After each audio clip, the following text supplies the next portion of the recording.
Let me just, yeah. Yep. So as I was saying that we have Ashokji, who will be our keynote on day 2 to begin with. I'm so glad that when I shared the topic, which I really wanted him to cover up, Ashokji was very kind enough to say, Gaurav, looks like a good topic. And then, in fact, we had a couple of exchange of emails, and I saw the sort of preparation he puts in. Fabulous, sir. I mean, that's the work ethic I wish I had, and I have as I go along. Because given the experience you hold, you could have very well said, Gaurav, this is like back of my hand. But then that's the beauty of people like you, that you still prepare. And that's the thing, one thing which every student should, we have hardly any student, but I'm sure we all are learner for life. So we all can really imbibe that as a quality. Having said this, as per our official agenda, we will begin at 12:15. So I really open this up for quick Q&A from all of you. Where are you from? And if we can have a quick chat, if I may say, that will really help us binding this conversation together. Just to put a perspective, we really do not believe in monologues. We believe in dialogue, and hence we have a meeting format, and we do not have a webinar format, if you look at it. So Ashokji, first I would like to quickly... Thank you, Gaurav. Thank you very much. You said it is a lazy Sunday afternoon. I think it is the most active Sunday afternoon I have seen in a long time. So please go ahead. As per your plan, I'm here. Yeah. Thank you very much, sir. I request all of you who can be on video, and I'll go to people who I do not know. Right? That's the way it should be. Sushila ji, I know. Dr. Kamran, I know. I do not know Mr. Santosh Kumar. Santosh ji, where are you from? You'll have to unmute. Ha. Sir, a very good afternoon, sir. Good afternoon, ji. Kaise hain aap? Sir, fine, sir, fine. I am from Army Public School, Gaya, sir, Principal Army Public School. Wonderful. And sir, I am always attending your all webinars, virtual conclaves, and it is like taking holy deep in the confluence of such stalwart persons. And really, it is a very nice interaction. So, sir, today I have also joined. Just to clarify, I didn't give him anything which is back of the hand to say this for me. Okay, purely coincidence that he appreciates what we does. Thank you very much, Santosh ji. Pleasure to have you with us. Manish is a dear friend of mine and a brother, so I will again not give him the chance. JK Agarwal ji, how are you? I have never met you, sir. Yeah, hello, sir. Hello, everyone. I am JK Agarwal, and I am the part of your prestigious WhatsApp group IPN. So I got your information from there only for this webinar. And yesterday I saw certain comments, so I thought I have missed something which I must have attended. I joined. I am doing as a school principal in IPN Public School, Ajmer. Earlier, most part of my life I spent with Mahavir Public School and Maheshwari Public School, Jaipur, as HOD English. Now I am here for last 2 years. From the east to the west. From yes, wonderful, fantastic. Once I attended one more workshop of yours last few days back, but then in between I couldn't get time. But yeah, yesterday I read your comments. Wonderful. So I just felt like attending it again. Thank you very much. Thank you for joining in. Sanjeev ji, I know. Who do I do not know? Suman Lata ji. Suman Lata ji, where are you from, ma'am? Very good afternoon, everyone. I am from Bal Bharti School, Bahadurgarh. My principal, ma'am, Mrs. Sushila. Oh, lovely, lovely. Okay. You are a teacher?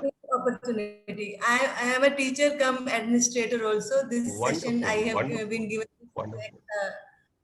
And I really request, I know your teachers would hate you to do that, to invite them on a Sunday, honestly. But if I was you, but having said this, if you really want to invite your teachers, you can still send out the invitation. They can join us, no problem.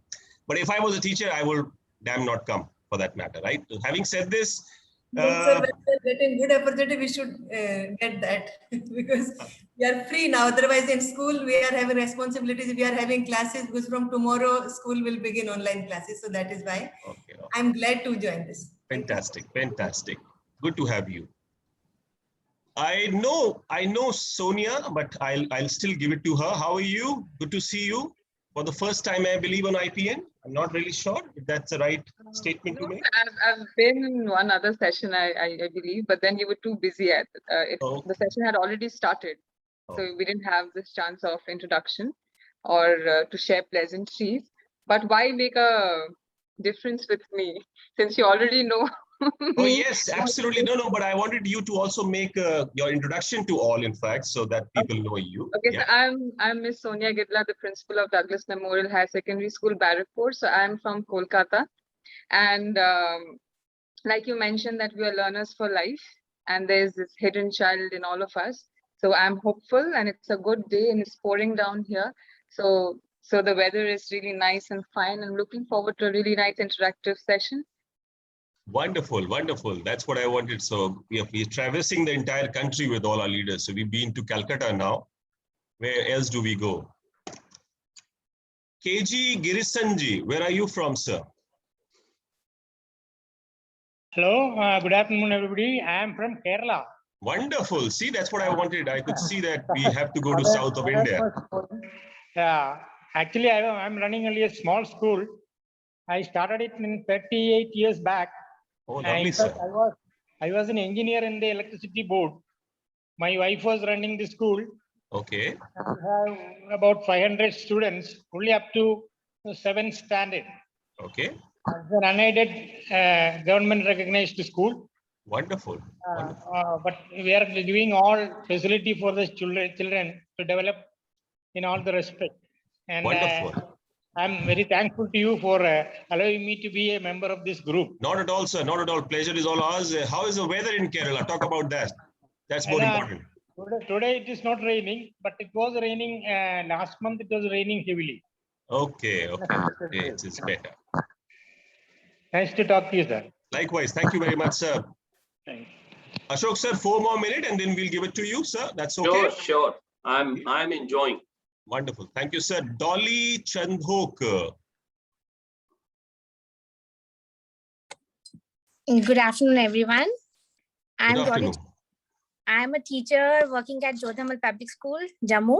Okay, wonderful. From Kerala to Jammu, straight. Wonderful. I've taken chance to be part of this. Last year, it was wonderful. I had a wonderful experience, learning very new things, and there are so many dignitaries over here, and it's an eye-opening for us, definitely. So I couldn't miss the chance. Sunday. Wonderful. I could see one of my guests before Gurjotji. I'll come to you as well. Give me a moment. I see you. But before we go there, I have some. I think it's Paul Lowe, a dear friend. In fact, one of our speakers for today. He is joining us from New Zealand, right? Paul, good to see you. Yes, good to. Though I will begin with something which you would not like. So we lost the test match to you.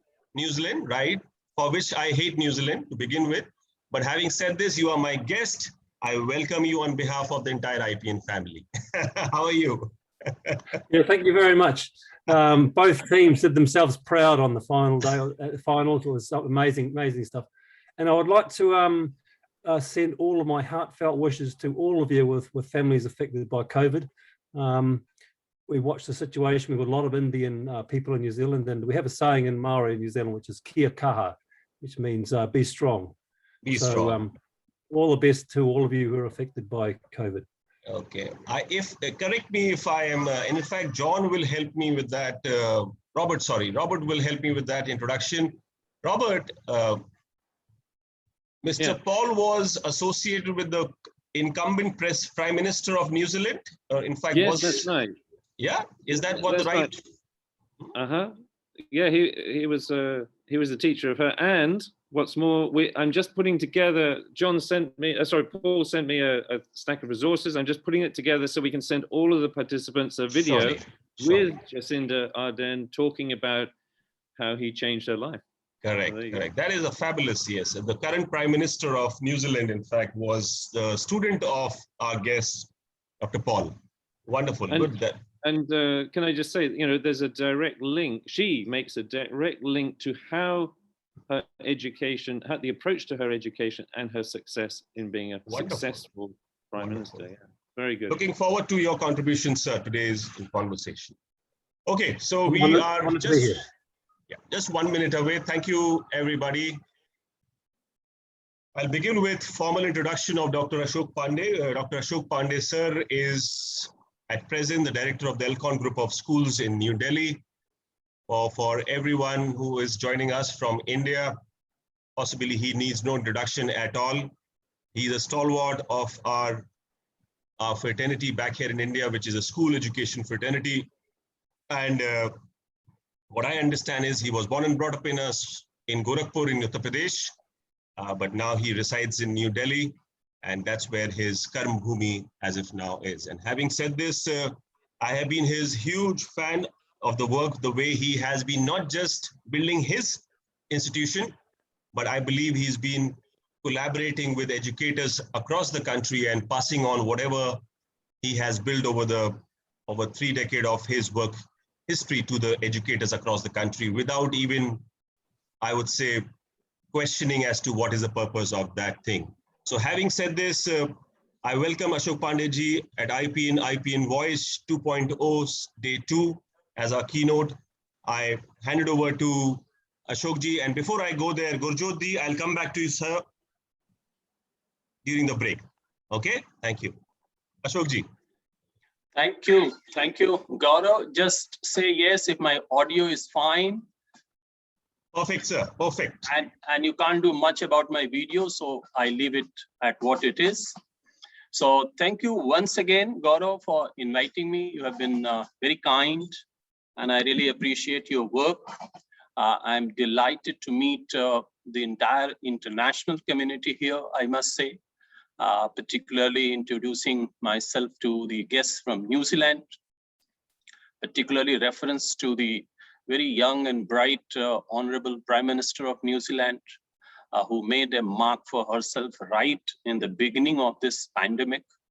And just to give a reference to my guests from New Zealand, I was so fascinated by the way education was managed during the pandemic that I subscribed to the premier New Zealand newsletter. And I used to get weekly update as to how they are managing, how they are opening schools, how teachers are preparing. And I think it was very, very fascinating. So I just went back to 15 months, Gaurav, and I thought this reference is worth making here. Now, coming to this Voyage 2.0, as you said, I have the entire proceedings of yesterday. I attended your session briefly. Rest I watched on the video that you have released, and now it was very, very enlightening. The comments also say it was enriching and it was enlightening and everybody benefited. You began with the keynote of Rahul Podar, and he said, prepare for change and adaptation, and not only for lasting, but perhaps for sustainability. And I think that was amazing. I have read the book From Good to Great and Built to Last by Jim Collin and his co-authors. But here we began your session by preparing for sustainability. And that was something that I was very, very happy about. And his keynote followed, about future of learning and assessment, implementation of NEP, early child, and how technology will give a push, which was taken up by Mr. Roy Henderson, and how that will shape the future of education. I think these were the kind of things that you discussed. And today you said that you're going to kickstart with this session and keynote address. Wherever I have the opportunity to do this, I make it very clear in the beginning that keynote, in my opinion, is giving a small note about the keys of proceedings that will follow post this keynote address, right? So that is what I'm going to do. And once this keynote is over, I'm sure in the following sessions, you're going to discuss what should be the curriculum for teaching, and what should be the style of learning, how it should be taught, how pedagogy could be handled, how skilling could be done, what are the classroom insights. And Gaurav, you are a very, very compassionate person, I must tell you. you knew that despite the sessions that you're going to have will be very enlightening, the audience will be stressed during the day. And that is why you have a stress busting session at the end. And the first India's fruit boxer will be performing. So I really admire the way you plan and you weave things. So now with this rather longish brief introduction, let me share my screen so that I can quickly present whatever I have planned for my very, very special audience here. And here comes. So before we begin, I want to put two caveats here. Gaurav, number one, I have shared with you a toolkit, which I'll request you to share with your audience at the end or at any time you find it convenient. The second thing is that I do not have many slides, but I want to just prepare my audience here that what I'm going to do is preparedness for the educators for the post-COVID recovery. And that is the topic that you suggested. I will hinge my presentation on 4 pillars. The first is what is the insight that I have. The second is what is the strategy that I'm going to propose. The third is what is the game plan and how do we do it. And the fourth is what is the visualized outcome of this post-COVID recovery plan that I have in mind. And if my audience today is able to connect with these 4 pillars, and if they are able to connect these 4 pillars with the rest of the proceedings, then I'm sure I will have earned my invitation from you for Voyage 3.0. And if I fail to do that, I will curse myself and not you, certainly. So here I come.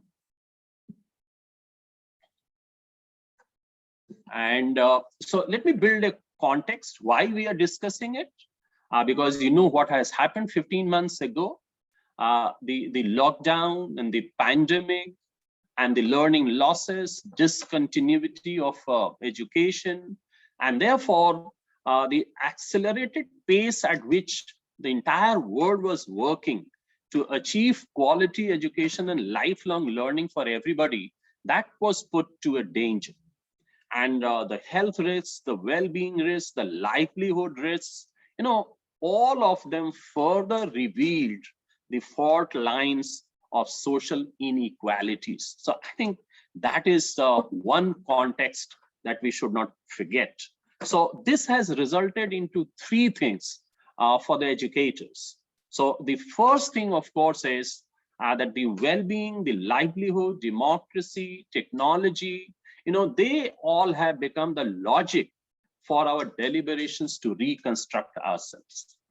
The second thing is that we have become very, very insecure economically, education-wise. Climate calamities are already bothering us, all of us know it. And that is the scale of change that has happened in our lives. And therefore, we need a post-COVID recovery. And being educators, I think we have to keep education on top of all this because that holds the key. And therefore, we must not fail in learning our lessons. Not only generally we learn our lessons from what has gone wrong, we focus too much on that. But I think we need to focus on what went right also. And it was in that context that I refer to the New Zealand experiment, that what are the right things they did. And I think the least disruption in education that has happened in the world, I think New Zealand is one country which is on top. So that's precisely what I mean by learning lessons from what went wrong and also what went right. So this context tells us what? It tells us, this is something which one of my friends from UK in his book, Future Proof Your School, and this is what he said. What he said is, I know we are currently close to the river of despair, and we want to be in the sunny uplands of outstanding performance. But the lament is, I cannot see the way to get from here to there. I think this is the what we call the dilemma between the river of despair and the aspiration of Uplands of outstanding performance, that is something that we have to look up to. So how do we deal with this context? Now I'm coming to first insight. The first insight is that we have to sit and we have to examine that what are our learners, our parents, the community expecting from us as educators. So this expectation I have put under 3 heads. Head number 1, what is the purpose for a teacher in the eyes of the beneficiaries, students and parents and community? So the purpose is teachers, we to be more impactful. As teachers, we have to be impactful. We have to learn more. We have to become more efficient. We have to become more effective. And then we have to adapt, which you discussed yesterday, according to each situation and context. The second is, if we define our purpose, our beneficiaries expect certain outcomes from us, which should be visible, which should be evidence-based, and which should be actionable. So what should happen is that as educators, we must gain more competency. We must help learners grow. We must help our schools to become centers of character building, creativity, bringing in values and entrepreneurship among our students. So that should be the action point. So with this purpose and with this outcome, we have to be very, very transformational.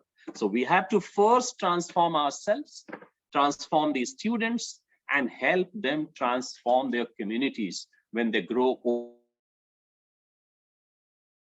So that was the first insight.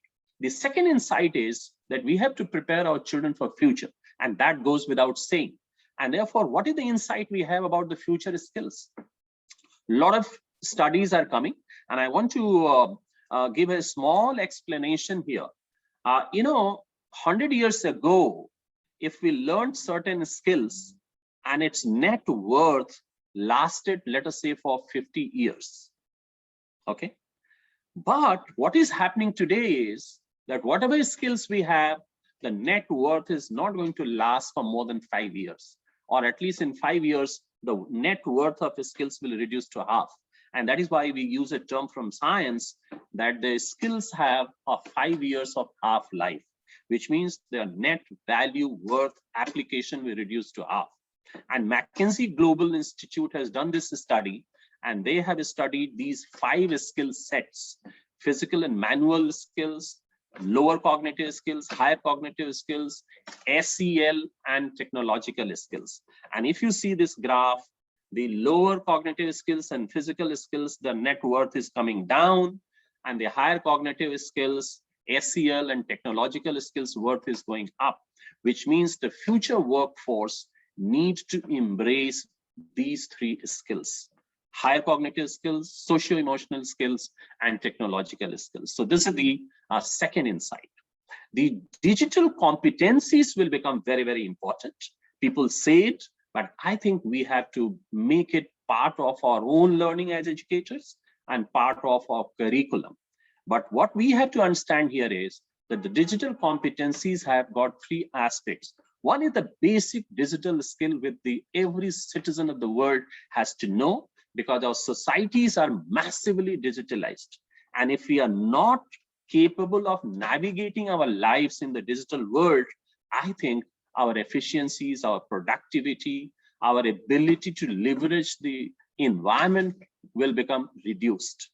The second is we need to develop new technologies for the social good. We need to develop competencies to produce technological applications which are transformative in nature. And therefore, we have to learn how to analyze complex data, how to make user-centric designs, blockchain technologies, application of technology for social good. For that, we need to take the higher technological skills to the greater masses. And along these 2, there are non-digital competencies: the capability to solve problems, creativity, perseverance. They will become the crucial skills. And therefore, the capacity to innovate and anticipate human crises will be the most critical human qualification for the future. So these are the insights that should help us as to how we will prepare ourselves, the global educators that you are talking about. And therefore, now I come to my first game plan, that what do teachers need to do in the light of the insights that I have discussed to be the educators for the sunny uplands and move out of the river of despair. So now clearly, in my opinion, we have to play 4 distinct roles. First role is traditionally we have been playing for a very, very long time. And that role is being an effective teacher. So most of us end up being an expert in our subject matter. So subject matter expertise, SME, and technology, fine, but that's not enough. Alongside that, we have to be a reflective teacher. So we have to become active decision makers, planners, our professional development, bonding and connecting with the students, engaging with them, emotional connect, finding out what is going on in their life and how we can make them better prepared for the new learning.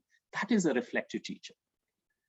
Alongside this, the third thing is that we had to bring the best data research into our classrooms.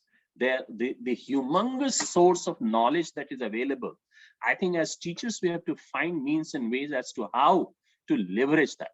And therefore, achieving excellence through action research, collaboration, self-study, human interaction, all these qualities are very, very important. And if we have become effective, reflective, and inquiring teacher, I think we will automatically shoot up to be a transformative teacher. And transformative teacher is that we become activists for our children. We become their advocates, we become their ambassadors, and we bring in changes in them so that they can bring positive changes in the society. So this is the first game plan to prepare the teachers for the post-recovery. And similarly, then what are the tools for that? We want them to be effective, reflective, inquiring, and transformative.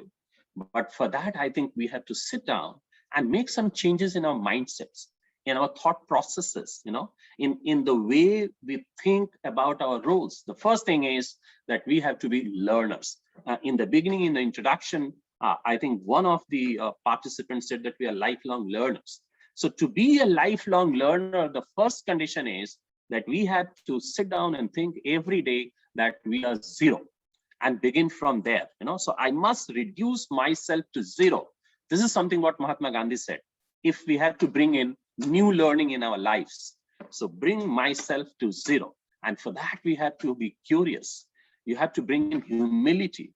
You have to become an instructional designer. So that is very, very important. So what do we do for that? I think we will have to start thinking about it. The second tool we have to adapt is mindful and transformative use of technology by the teachers. So how to keep the human interactions intact and bring technology in a way that it serves our purpose and does not become our own masters. So we have to be very, very careful about that. And that will bring some kind of innovation. So we have to be innovators. We have to be experimenters along with being a learner. And the third quality of a teacher is that we have to be passionately curious about new things, how to learn, how to adapt, and always bring learners in the center of our attention. So how to guide them, how to coach them, how to stand up for them, how to be an activist for them. Because if teachers do not become the voice of the needs of the children, who else will be? That is the question that we have to ask. And the last thing, of course, is we have to connect with the world. And we have to connect with people like you. We have to connect with the platforms like this, where hundreds of people are coming with hundreds other experiments and experiences, and then we start exchanging, caring, collaborating, being resourceful, and that will lead to lifelong learning. So lifelong learning, in my opinion, is easier said than done, but it becomes very easy to do also if we make a very, very conscious change in our mindset and we become very intentional about learning new things. So this is about the teachers, but I think leadership plays its role. We cannot deny that. So educational leaders are learners also, they are teachers also, and therefore this particular slide talks about, what is the mindset that the educational leaders have to bring in for the preparation of post-COVID recovery. So we have to be, empowering. Empowering means that you use your power to make others more powerful. And here the power is not used in the political sense. It is used in the sense of your capability, your capacities. So how educational leaders treat their teams to empower them is something which is going to determine the entire recovery process. Leaders have to show a very curious impulse for others. Impulse otherwise is a bad thing. We should not be impulsive. But if our impulse is about curiosity to know about others, what are their needs, how to acknowledge them, and how to build their capacities, what makes them happy, what makes them go out of the way to do a particular thing and achieve something in the interest of the children is something curious impulse. And then we have to be very, very careful. And that carefulness about our team is detached. Detached means as leaders, we cannot expect that we will be careful to someone if someone else is also careful about me. No, I think caring, in my opinion, from everybody should flow in a very, very natural, detached manner. And in my opinion, there is no quid pro quo about it. And of course, we have to, generously, with utmost generosity, acknowledge the strengths of others. Everybody has a strength, and we have to leverage that strength. We have to harness. We have to give opportunity to that person to share that strength. And that requires a very large heart on the part of the educational leaders. And the last thing that the leaders have to do is that strength is most of the time visible, but the potential is not. And therefore, we have to have that eye for discovering that potential and unleashing it, because strength harnessed has a limited ability to benefit, but potential unleashed has the ability to bring in infinite benefits for the entire organization. And that is something that we have to deal with. So this is my second game plan. And my third game plan is something which is very close to my heart. And here I would draw your attention that now the whole world is talking about what we call universal design for learning. When you construct a building, you construct an organization, you construct a dam, you construct 125-story building or office spaces, I think we sit down and we discuss that how environmentally it should be sound, how the spaces should be very comfortable for everybody. And therefore, the concept from there has come to the concept of learning also, that what should be the design of learning. And this design of learning, in my opinion, has got 7 very, very important principles. The principle number 1 is that our classrooms have to be diverse. And therefore, that will require a classroom shift. So if it was uniform and homogeneous for any reason, I think we have to think about bringing diversity and respecting inclusive processes in our classrooms. That is the classroom shift. Learners' experience has to change. It should not be very indifferent that whatever I have to say, I have said. Now it is up to you, whether you understand or not. I will give you an external exam and I will decide you pass or you fail. I think that is too archaic now. In today's world, I think that is something that we have to shun as early as possible. And we have to make learning an exciting opportunity for the students, and look for it. We have to, what we call demolish predictability in their experiences, that the teacher will come and in a particular fashion, the teacher will do things in the classroom. And from there, the children guess that, yes, this is what happened yesterday. Same thing is going to happen today. And the process of disengagement begins. That should not happen. The third is learning gaps. Learning gaps need to be identified and immediate remediation. Then only the learning experience will be something very good for the children. Because if the gaps are allowed to persist, they will become difficult to fill in the first place. And during that period, the child would have either dropped out or would have disengaged with the process of learning so much that bringing them back to engagement will be next to impossible. So that is the third principle of universal design of learning. The fourth one is every child is important. So our pedagogical principle should be excellence for everybody, irrespective of the background. And that is what we mean by equity. So somebody's background should not come in the way of excellence opportunities. And that is where our pedagogy has to take care of that. Meaningful experience. The teacher also, as we said, in the light of the 2 game plans for the teacher, what kind of teacher you have to be, what kind of rebooting you have to do for yourself. If that is done, the students will look up to. If a child is not emotionally connected with the teacher, and if a child does not see the glimpses and sparks of his future building over the years with the intervention of the teacher, the meaningful experience for the child will not come. Transformative instruction, again, as I said, from expertise to reflection, to inquiry, to transformation, these processes will make children love you, make children love the subject, and make children be lifelong learning. They will develop love for learning. It will not be what we call Pavlovian responses, stimulus and response. It will be learning by doing, learning by experiencing. It will be the quest and the journey of learning that will start attracting them. So this is the 6th principle.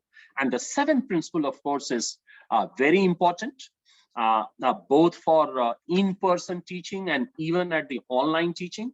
What kind of architecture we have, what kind of infrastructure we have, what kind of learning spaces we have, what kind of digital devices, the digital equality, all those things are very, very important.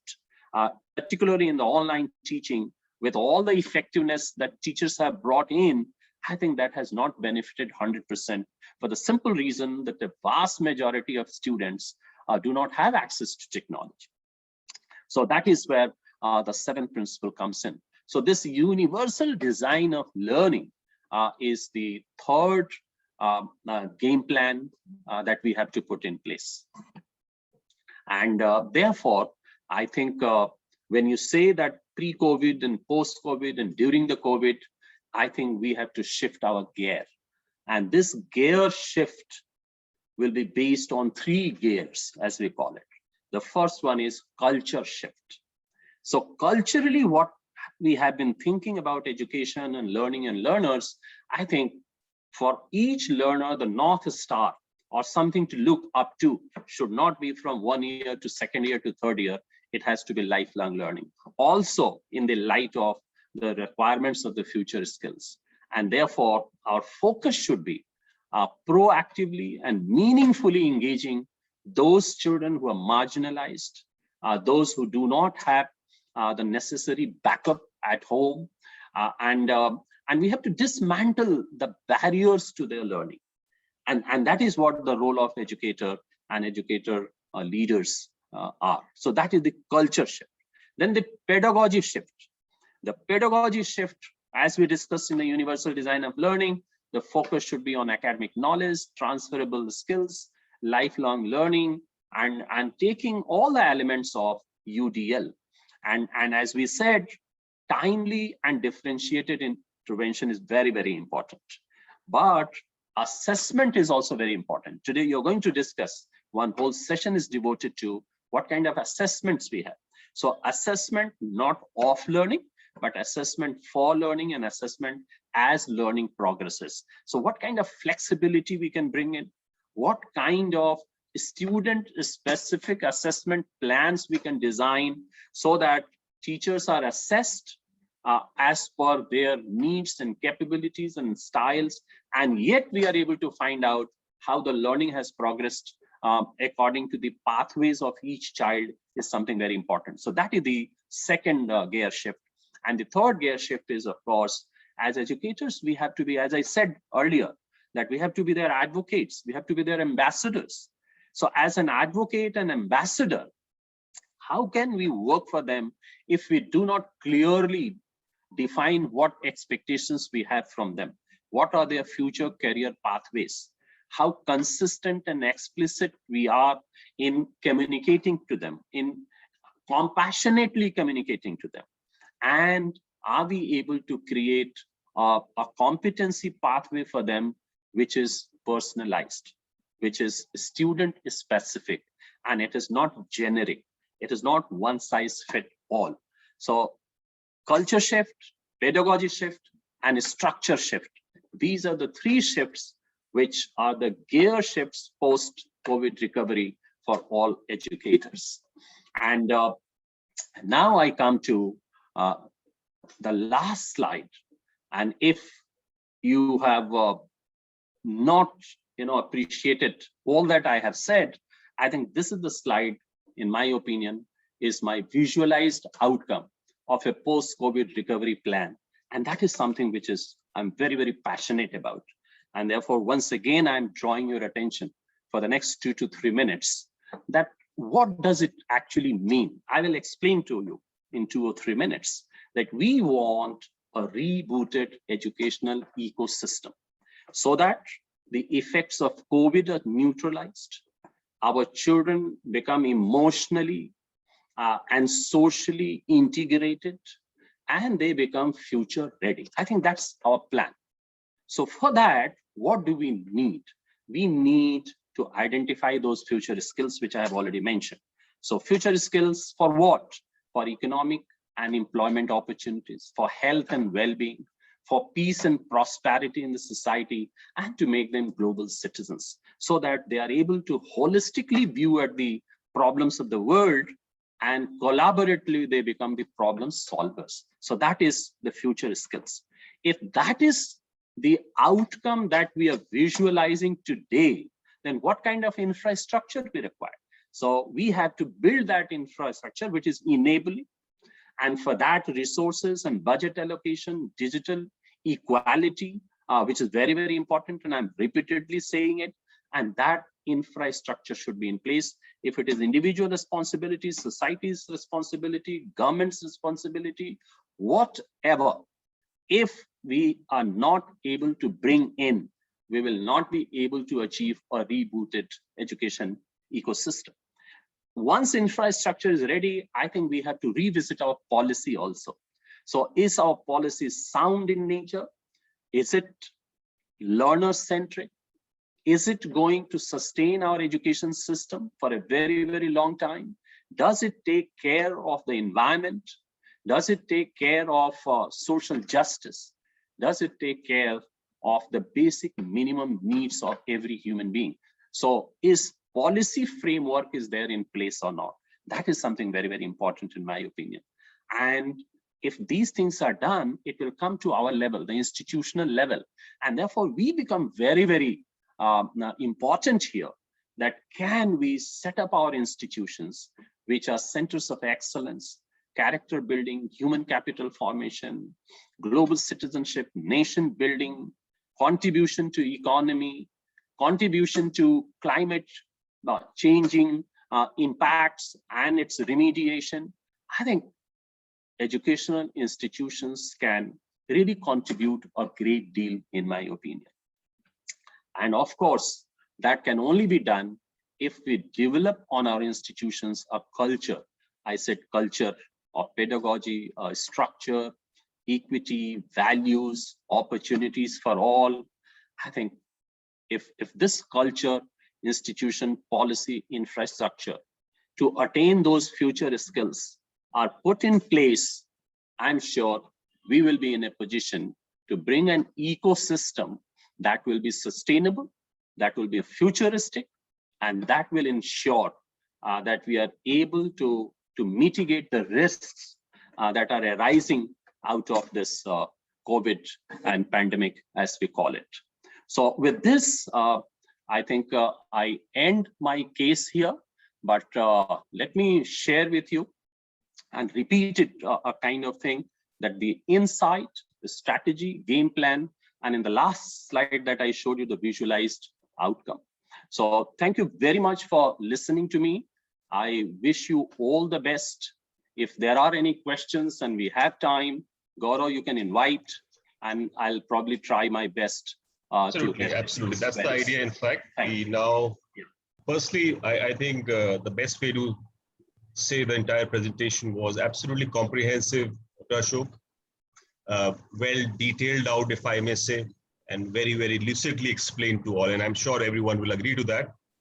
I think Raghav yesterday said, the culture eats strategy for lunch or breakfast. And having said this, as you reiterated the same thing, that the culture is what we have to build eventually. Educators, we have 10 minutes exact. We'll take up your questions or observations so that before we break for lunch at 1 o'clock, we take up your observation on the keynote by Dr. Ashok. I have Mr. Dheeraj, Dr. Dheeraj, in fact, and then Mr. Dharmendra. Yeah. Well, Gaurav, thank you very much. Pandya sir, thank you so very much for this wonderful initiative post-COVID and preparedness for the schools. But I worry here that how prepared are the parents to trust the heads of schools on the safety and the security measure? Okay. Is that all? Dr. Dheeraj, I can respond? Yes, sir. Please go ahead. Yeah. So thank you, Dr. Dheeraj. A very important point you have brought in here, the parent. First of all, let me tell you, in my post-COVID recovery plan, and even otherwise also, the role of parents is very, very important, right? And the parental engagement is one thing that the institutions have to pay attention to. This is number one. Number two, as far as this pandemic is concerned, it is not so much of mistrust or distrust with the institution. It is the distrust with the uncertain nature of the COVID virus itself. And I think parents and institutions are on one page. Right from March 2020, we all knew that unless there is a very strong scientific advice or there is a vaccination plan, I think parents are not going to send their children to a school. And I think schools also knew it, and nobody insisted the children should come and risk their health. So therefore, it was a dilemma between learning loss and health risk. So I think we have managed it very well. And the parental and institutional trust has not a lot to do between the two, but has a lot to do two of them and the health risks. So that is something where I come from. But yes, if everything goes normal, I think the trust between the parents and institutions will come again, because a lot has been missed and a lot is expected. And that is where our job is cut out well. Thank you. Thank you very much, sir. But I look forward to a blend of both types of teaching, remote as well as physical. Like as decision makers, we need to undertake the requisites. And as CBSE also directed that we can even go for some online practical exams and other things, you know. So the preparedness here is that if we go both ways, there shall be a miss out from the learning and the deliberation from the side of the teachers as well. Because now, since the government is allowing teachers to come and work from the schools, what is your take on that? Do you think there shall be a little confusion towards the delivery, or in what aspect? I have prepared a toolkit, Dr. Dheeraj, and Gaurav will share it. And in that, one full section is on the learning modalities. Okay, sir. And I have shared those learning modalities. Briefly, they are about blended, online, hybrid, hybrid flexible, and interventional flexible. So there are 5 modalities I have offered. And I think a time will come very soon where government policy will be a generic overarching policy, but the actual policy will be decided at the individual schools. Yeah, because you know your population, you know your preparedness, you know your infrastructure. So what is best for you, you have to choose from that. But the trend is the very fact that I have offered 5 modalities. I'm aware of the fact that it will not be a pre-COVID situation very soon. And therefore, we have to bring in flexibility of in-person, online, some in-person, all of them in person one day, all of them online some days. You know, all these modalities will have to be exercised. And it will be very interesting and fascinating. I'm looking forward to that. Thank you very much, sir. Mr. Dharmendra, your question. I'll request you can give a brief introduction and then ask your question. Yeah. Good morning to one and all present in this webinar. I'm heading 5 CBSE schools as the Dean of Academics in Banaras. And I'm facing the major problem with the teachers, those who are above the age of 45 years, and for them to adapt the technology is very difficult. However, for the last 14-15 months, we had tried our level best.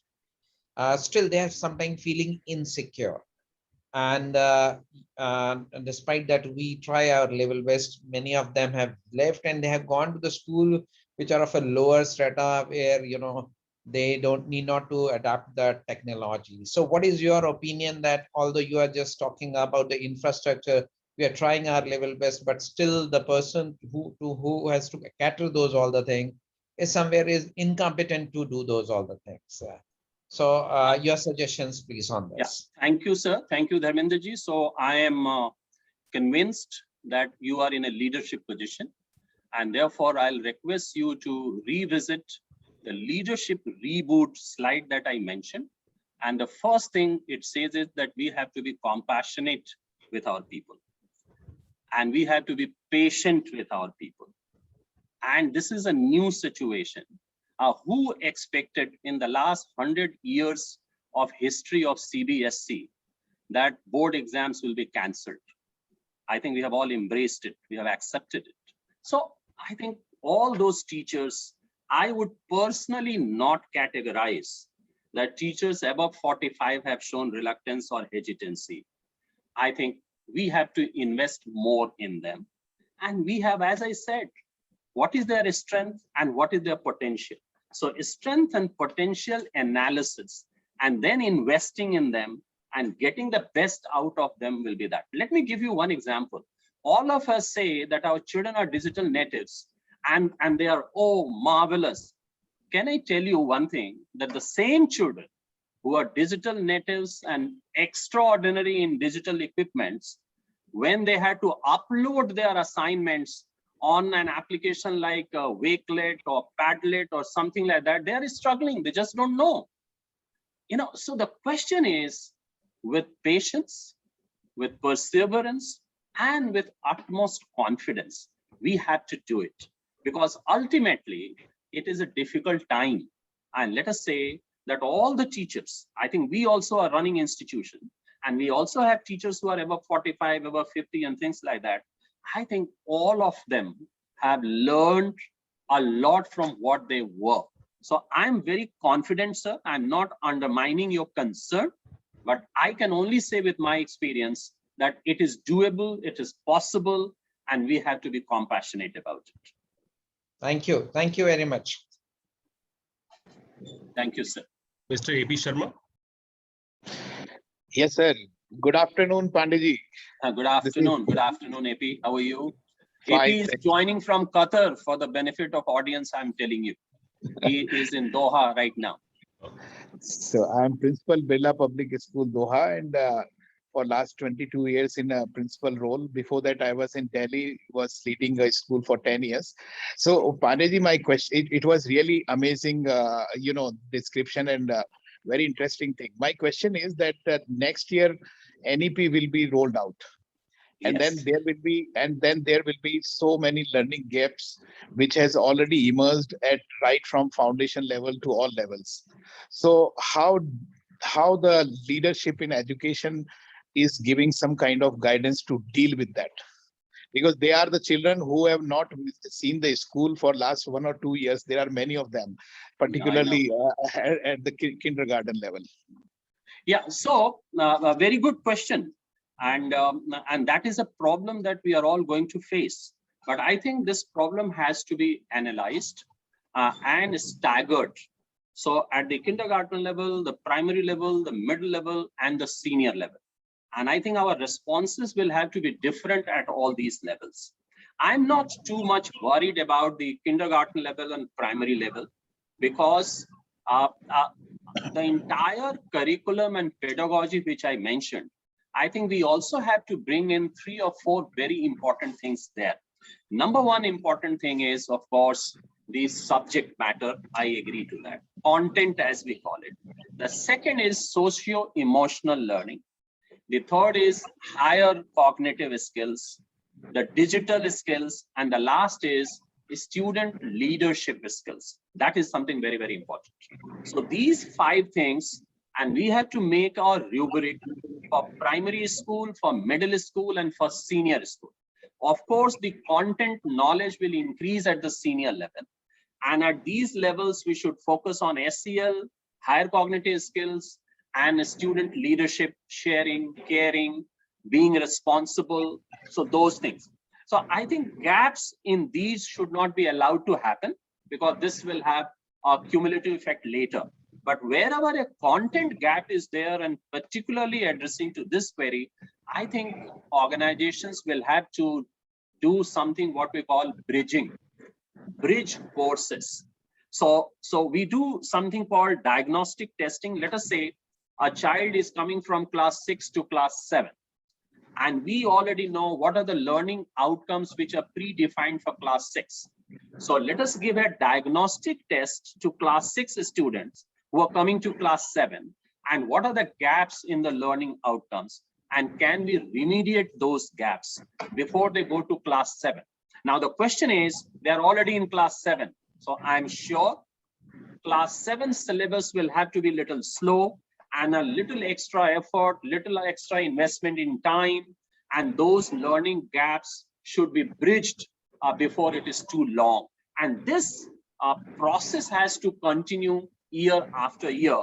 And then I think probably in a year's time or 2 years' time, we will be able to bridge this gap. That is the strategy that I have in my mind, but maybe somebody else has a better strategy. We'll see how it pans out. Yeah, it's a very nice. Here, actually, I'm the member of academic committee of the country, and then we planned one interesting thing, that for 1 year at least there should be academics on the back seat, particularly for those students who are visiting school first time. The most important that you have explained it very nicely. Thank you so much. Thank you, AP. Thank you. Time for a couple of more questions, and then we break for lunch, Dr. Pandey. And I'll request sure. Miss Anjali and Miss Sushila, if you allow me, if I can ask Paul, because he's our guest. So yeah, please, Dr. Paul. First of all, Al Shama, salam alaikum. I spend a lot of time in the UAE, so great to see you here. Secondly, I really enjoyed the keynote. It was really good, some really good points in there. If you have your classrooms running in their teams, self-selected teams, they differentiate themselves. So you're facilitating, so you have students working at different levels. And so when you go from one grade to the next, you have the opportunity within your classroom to work with students at different levels. For example, in mathematics, I know that you can run sort of different levels of exercise and things like gold, silver, bronze, and the students choose those themselves. They run it themselves. So they're in charge of that themselves. And the teacher's got opportunities while he's going around the classroom to assist different teams in different ways. Some can excel, some can't. So you're not teaching to the middle of the class, you're actually facilitating their learning by providing them with scaffolded inquiries or problem-based learning tasks. So that way you can get around the need to have the whole class doing catch-up stuff and things like that. So you can do that. I really, really enjoyed the Ashok's keynote. That was really some really good points there. And that's what we should be aiming to work towards. Thank you, Paul. This is, what you have said is going to be the norm, Paul, that teachers, they cannot afford to stand at this stage.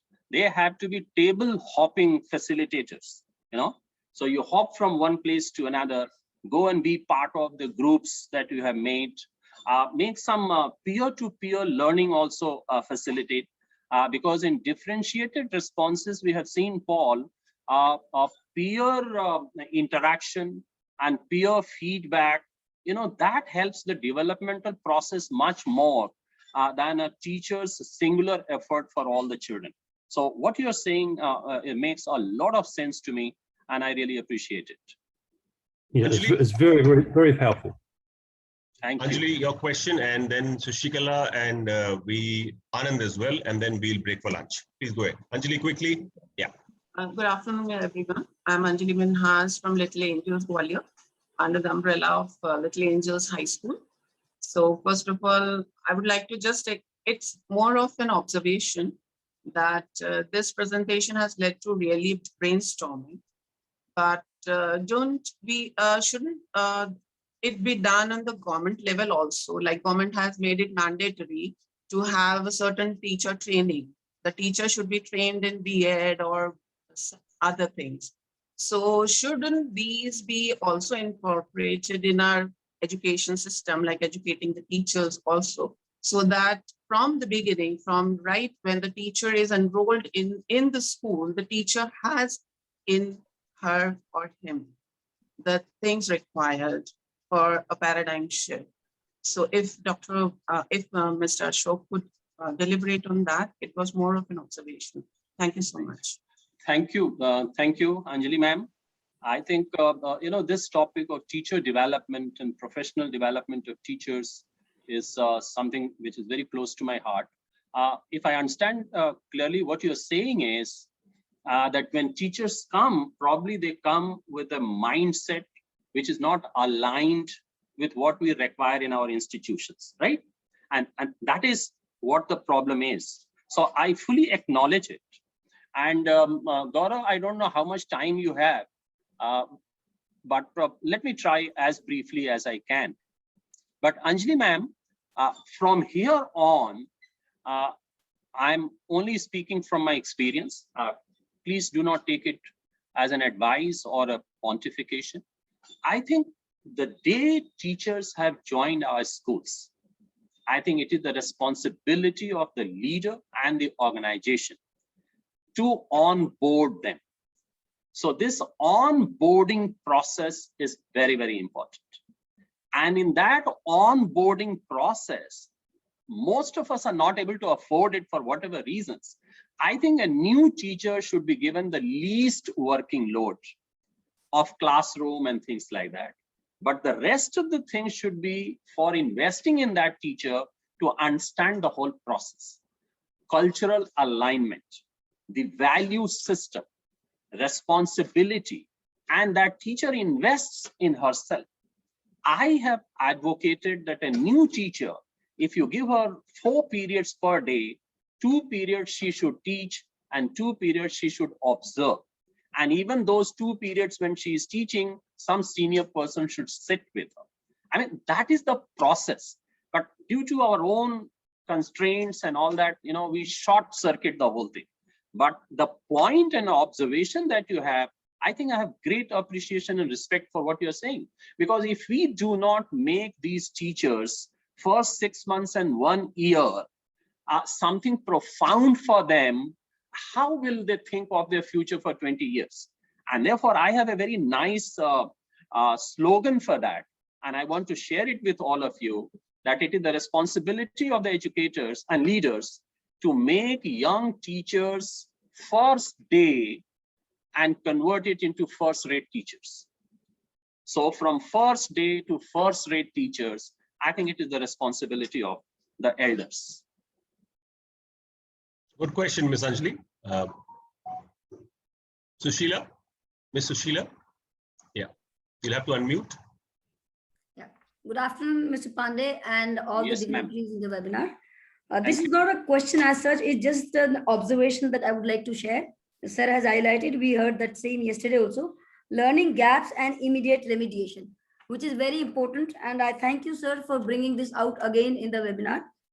Then there are 2 points which I would like to second as what Mr. Pandey has said. One was Mr. Dharmendra's concern regarding the upgrading the teachers who are 45 years of age and above. So we've had these teachers in our school and they are doing a wonderful job. So what I would suggest here is they need hand holding. And of course, Mr. Pandey has rightly brought out that patience is very, very important for them. You keep patience and the children, the teachers will do a wonderful job. Most of our teachers, 94% of teachers of our school are now Microsoft certified educators as on date. So Thank I you, think ma'am. this will help. Thank you, ma'am. Thank you. Yeah, and Brief introduction of Sushila ji. She is the principal at the Bal Bharti in Bahadurgarh, I believe, right? yeah, Bahadurgarh. yeah. So, and then one more point I would like to just add on again what Pandey sir said for Anjali ma'am. The teachers who are coming new to the institution, of course, the environment is new. What we are doing here is we are having a mentor and mentee concept. Yes, yes. If you provide Absolutely. a mentor to handhold the new teacher, it will gradually, put the teacher into the streamline and the culture of the school itself. And she would or he would never feel out of. Absolutely. Brilliant. Thank you, Sushila ji. Thank you very much. We'll take final observation from Thank you. Anand and then we'll. Anand. Yeah. Hi. Thanks, Gaurav. Mr. Pandey, good afternoon. Good afternoon. Good afternoon. As a background, and a quick introduction, my background's been in computer science, and I've also led the academics at a school outside of Dehradun before now getting into EdTech and that space. My question to you is,